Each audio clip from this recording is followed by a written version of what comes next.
আজকে যে ভূমিকম্পটা হলো, মানে ১টা ২২ নাগাদ ধরো ভূমিকম্পটা, সবাই বুঝতে পেরে গেছে আমার বাদে। আমি আসছি, তারপর আমাকে আমার বোন আমার কত ২৮ এ একটা ২৮ এ কল করে বলছে, "এই ভূমিকম্প হয়েছে, ভূমিকম্প হয়েছে।" বুঝতে পেরেছিস? আমি বলছি, "ভূমিকম্প? কখন? কিভাবে? কিভাবে না? কখন হলো? আমি বুঝতে পারিনি।" ও বলছে, "আমি অফিস থেকে বেরিয়ে গেছিলাম, ভূমিকম্প হয়েছে, সবাই ঘাবড়ে গেছে।" আমি বলছি, "ওকে, আমি বুঝতে পারিনি।" দেন জাস্ট ২ মিনিট ২ মিনিট পর আমার ভাই কল করে বলছে, "এই ভূমিকম্প হয়েছে, বুঝতে পেরেছিস?"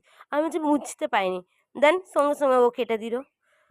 টোটো করে আসছি। টোটোয় ৩ জন প্যাসেঞ্জারও আমাকে বলছে, "এই ভূমিকম্প বুঝতে পেরেছিস? ভূমিকম্প হয়েছে অনেকটা, মানে ফ্যান নড়ছিল, লাইট নড়ছিল।" আমি বলছি, "অ্যাঁ? এত জোর হয়েছে আমি কেন বুঝতে পেলাম না? কেন?"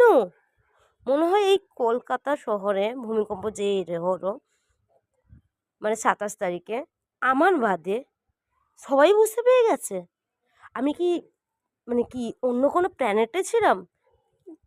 না, না, আমি মনে হয় হাওয়ায় উড়ছিলাম, এইজন্য ভূমিকম্প হয়েছে, আমি বুঝতে পারিনি। কেন বুঝতে পারিনি?